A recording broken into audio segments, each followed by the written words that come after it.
بسم اللہ الرحمن الرحیم۔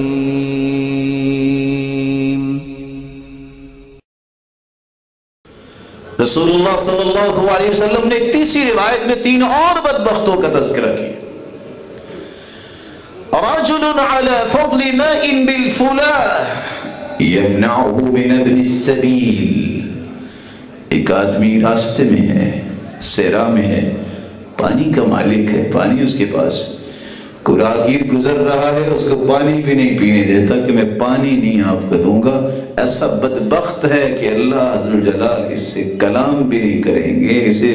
نظر رحمت بھی نہیں ڈالیں گے، اسے پاک بھی نہیں کریں گے، دردناک عذاب اس کے لیے تیار کیا۔ وَرَجُلٌ بَايَعَ رَجُلًا بِسِلْعَةٍ بِالْحَلِفِ الْكَاذِبِ،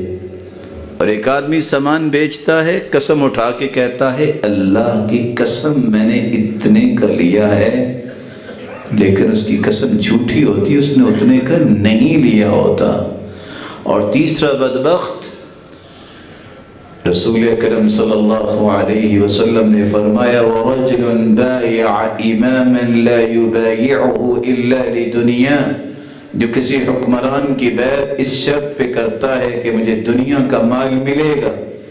ان اعطی وفا وان لم يعط لم يفی، مال مل گیا تو راضی اور وفا کرتا رہے گا، مال نہ ملے تو وفاداری چھوڑ دیتا ہے، ایسا بدبخت ہے کہ اللہ اس کی طرف بھی نظر رحمت نہیں ڈالے۔